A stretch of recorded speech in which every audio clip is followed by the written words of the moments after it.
దేహమేరా దేవాలయం. నీ జీవితంలో అసలైన తోడు ఎవరు? అమ్మ, నాన్న, భార్య, భర్త, కొడుకా, కూతురా, స్నేహితులా, బంధువులా, బామర్దులా? లేదు, ఎవ్వరూ కాదు. నీ నిజమైన తోడు నీ శరీరమే. నీ శరీరం నీకు సహకరించని రోజున నీ దగ్గర ఎన్ని కోట్లు ఉన్నా, ఎంతమంది డాక్టర్లు ఉన్నా, ఎంతమంది జనాలు ఉన్నా ఏమీ చెయ్యలేరు. సాగనంపడం తప్ప.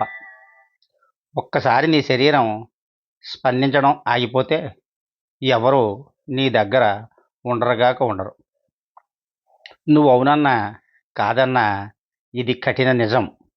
నీవు నీ శరీరం మాత్రమే జననం నుండి మరణం దాకా కలిసి ఉంటారు. నీవు వాస్తవానికి ఒక ఆత్మ. ఈ శరీరమే నీ అసలైన ఇల్లు. ఏదైతే నీ శరీరం కోసం బాధ్యతగా చేస్తావో అదే నీకు తప్పక తిరిగి వస్తుంది. నీవెంత ఎక్కువ శ్రద్ధగా శరీరాన్ని చూసుకుంటావో నీ శరీరం కూడా నిన్ను అంతే శ్రద్ధగా చూసుకుంటుంది. ఏమి తినాలి, నీవేమి చెయ్యాలి, ఒత్తిడిని ఎలా ఎదుర్కోవాలి, నీవెంత విశ్రాంతి తీసుకోవాలి అని మాత్రమే నీ శరీరం స్పందనను నిర్ణయిస్తాయి.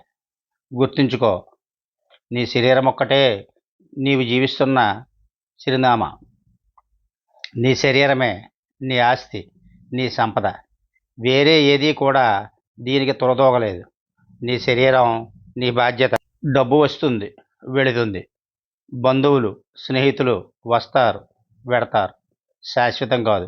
గుర్తుంచుకో, నీ శరీరానికి ఎవరూ సహాయం చేయలేరు, ఒక్క నీవు తప్ప. మరి నువ్వేం చెయ్యాలి?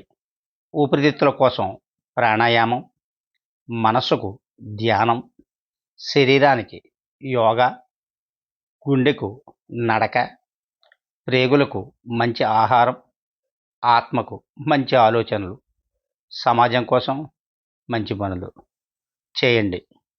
శరీరానికి తగిన విశ్రాంతిని, ప్రశాంతంగా నిద్రించు. నీ యొక్క విధులను సక్రమంగా నిర్వహించు. సత్యం, ధ్యాయ, ధర్మం, న్యాయం వీటిని అనుసరించు.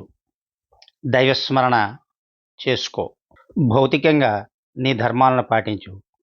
ఆధ్యాత్మికంగా నీ మనస్సును మళ్ళించు. ఆధ్యాత్మికం, భౌతికం రెండూ ఒకటే. భౌతికంగా సమాజంలో ఉంటూనే ఆధ్యాత్మికంగా ముక్తిని సాధించే ప్రయత్నం చేయి.